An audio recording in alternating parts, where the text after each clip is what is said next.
Welcome to the Survivor to Thriver show with your happiness expert, Samia Bano. Do you feel stuck, silent, and stressed? Is something hurting your heart and soul? Are you burning yourself out? If so, you are in the right place because this is the podcast people from all over the world join in to learn exactly how to stop suffering and start living with inner peace and joy. Let's get started. Hey, last episode, we left things off at a very interesting point. We've been talking about the question of what is it that you really need when you find yourself feeling angry and hateful or other kinds of negative emotions in the aftermath of experiencing some kind of injustice or having been hurt by somebody. And secondly, once you've become clear on what is it that you really need, to identify what are the best ways for you to meet those needs. So for the last couple of episodes, we have been focused on part one of that question. Getting a better understanding of what we really need. And I promise you that today we will focus on part two of that question, which was about, what are some of the best ways you can meet those needs? So if you're going to get into, how can we best meet those needs? Let me give you a quick review of what those needs were. And again, these are the needs that were my needs during the time when I was going through my angry and hateful phase. Alright, so my number one need was acknowledgement that something very wrong had happened. Because for a long time I had been in denial and I was suppressing my feelings and my needs. So I had a need just for simple acknowledgement. Secondly, I had a need to bring to light the wrong that had been done. Because again, I was stuck in my silence, and so that need was not being met. Thirdly, I had a need to simply feel safe and loved and cared for and experience the peace that results when we feel safe and loved and cared for.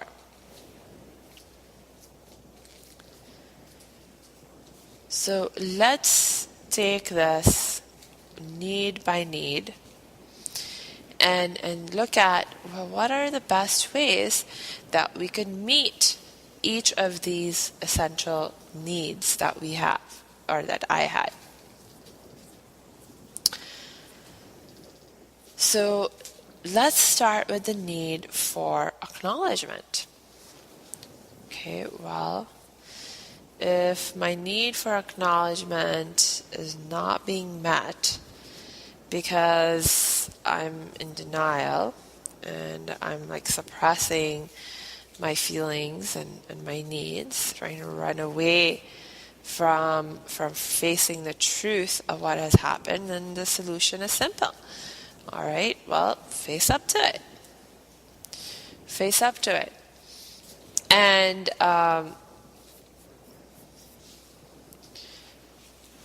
at one level, I did face up to it, right? And it's certainly by the time I found myself in my angry stage. And one of the reasons why I got angry, why I started to feel angry, was because I was finally facing up to the reality of what I had experienced, and I was finally beginning to recognize the injustice in what I had experienced. And it's very, very natural that if you feel, if you believe and you think that, you know what, I've been treated unjustly, well, that's going to make you angry, of course. So at one level, I was doing that. But why was then my anger not resolving? Why didn't the anger just go away? Well, one thing could be that, there were still these at least two other needs that still weren't met through my acknowledgement, and that's why the anger remained. That could be one possibility. But another possibility could be that, that was just one level of acknowledgement that I needed, and there was another level of acknowledgement that I needed, perhaps, that I wasn't getting. And I can tell you that both those things were true. That on the one hand, I had at least two other needs that still weren't being met, and so of course the feeling couldn't be resolved, but also that there was another layer to this need for acknowledgement that wasn't being met, right? Because even as I began to acknowledge to myself the reality of what had happened and the injustice that it was, there was still a part of me that was very much stuck in blaming and judging myself, and embroiled in a sense of fear of being judged and blamed if and when somebody might find out about what had happened, right? So it's like, so not only do I need an acknowledgement from my mind that what I experienced was something very wrong, that it was a great injustice, but the fear was related to other people's potential reactions, right? And so there was this sort of need for validation, right? Acknowledgement in the context of validation. And I can tell you there was actually, these issues can be like one of the things that can make healing challenging, and one of the things that can make it challenging for us to figure out exactly what our feelings are trying to communicate with us is because oftentimes there's multiple layers to what's going on. It's like we only have a certain range of feelings and emotions, and in terms of what we can experience and how we can like even if you have a mix of emotions going on, it's like there's only so many feelings that our system has available to it to try and communicate with us what it needs from us, right? But it's like, wow, there can be just so many different layers to this challenge, to this problem. So another layer of this acknowledgement need that I had was an acknowledgement from actually the very person who had hurt me. Because if you remember my sharing with you, one of the things that really infuriated me, that really made me very, very angry, was that here, the sense of injustice that I perceived in the fact that I was suffering greatly as a result of my experience of this sexual abuse. But from where I stood, my perception, the person who had abused me was getting along in his life just fine, right? And acting like everything was fine, like nothing had happened. And so there was this sense of, wow, this is just not right. This person needs to face up to what they've done. It's like, I want an apology, really. That part of that was part of the kind of acknowledgement that I also needed. It's like, I want an apology. I want that person to recognize that what he did was wrong, and I want him to feel sorry for it. Right? So that's another layer of the whole acknowledgement need. So it's okay, well, so there's all these layers. So then how do we meet these needs? Okay, well, so the fact that I got started by at least dealing with the acknowledgement need at my level of acknowledging it to myself, well, that's a really good start. Okay, because the other aspects of the acknowledgement need, notice they involved other people. I cannot control other people, right? So it's something that may or may not happen. That the person who hurt me may or may not recognize their mistake.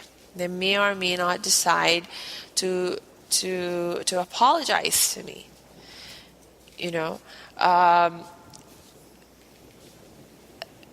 If I share what has happened to me with anyone else, they may or may not react in a positive way. They may or may not validate my perspective on the issue.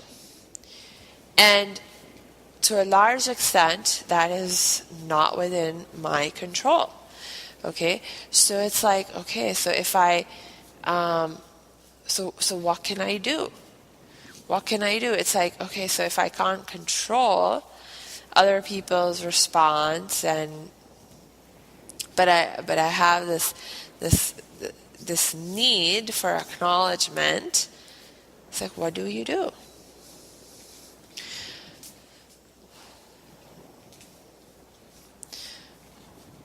Well, I think that's part of where a lot of times we get caught up in this whole notion of, let's say, revenge. And for example, okay, so for example, I have a need to have this person who hurt me acknowledge that they were wrong and to feel sorry for it. Right, but I cannot I cannot control them in the sense of me. I can't just wish them into doing what I want, to give me the acknowledgement that I want. But maybe if I can hurt them back, right? It's eye for an eye. You see, you took out my eye, I'm going to take out your eye. So I'm going to make you feel that pain that you made me feel, and then you will realize the wrong that you did and how you hurt me when you get hurt yourself in the same way. Sometimes that can be the kind of thinking that develops in our mind, and it can be a really powerful, motivating force in terms of our actions. And I told you that I certainly began to have those kinds of thoughts myself, right? Now, whether or not I was able to execute on those thoughts or not, or whether I did execute on them or not, that's a whole separate question. But I think a lot of times that is sort of like the place from where that kind of mentality gets born, right? Is because we have this need. And similarly, like, when, maybe sometimes we it's like, okay, I need other people to validate what I'm feeling, and the fact that I have this need for you to tell me that what happened was wrong, that wasn't my fault. Well, that one is a little bit simpler, right? Because on the surface of it, it looks like, okay, what I really need is for someone else to tell me that what happened was wrong, that wasn't my fault, that I need that validation. But if you think about it, the real reason I need that validation is because of my own self-doubt. It's because of my own blaming and judgment of myself. So that one, we'll come back to the whole revenge concept in a bit, but because I'm going to get into that more deeply. But this third layer of acknowledgement need, we can resolve much more easily. It actually comes back down to us, really, because if I am able to get to a place where I truly begin to believe that, yes, it was not my fault. Like, I truly begin to believe that it was not my fault. Then I don't really need anyone else to validate that for me, right? And that is actually really what happened in my case also, that over time, you see, it's like that sense of blame, that voice of blame and judgment, it went away. It went away because I was able to successfully transform it. I was successfully able to shift my perspective away from that of blame and judgment to that of empathy and compassion, and transform that voice. And so that layer of the need got resolved. So, okay, good. All right. So, but now what about this whole revenge thing? Okay, let's get back to that. So now if I'm really wanting, why? So at this point, it's like, okay, so we have identified that we have this need for acknowledgement, right? But now let's ask the question, it's like, why do we need that kind of acknowledgement? Why do we need that acknowledgement? Why is it important to us? You know what? I'm actually looking at the time, and I'm thinking that let's talk about that question next episode. And in the meanwhile, I really want you to think about it for yourself. Just think about it. Why? If you have ever found yourself in this kind of a situation where somebody has hurt you, and you feel this need for them to apologize to you, for them to say sorry to you, for them to, or for you to take revenge on them, because you have this notion that you want them to feel sorry. It's like, why is that so important to us? What's going on there? Is there an even deeper underlying need behind this need? And I'll tell you, yes, there is, at least according to my heart. So I want you to think about it and reflect on it. And I'll get back to you on it from my perspective next episode. And until then, remember, if you find yourself struggling with this, you do not need to struggle on your own. Please reach out for help and support. You will make your life so much easier if you do. And I'm one person that you can reach out to. Just go to my website at www.academyofthriving.com. Click on the Contact Us page, and you'll see different options for connecting with me. So until we connect next time, I wish you lots of peace and joy.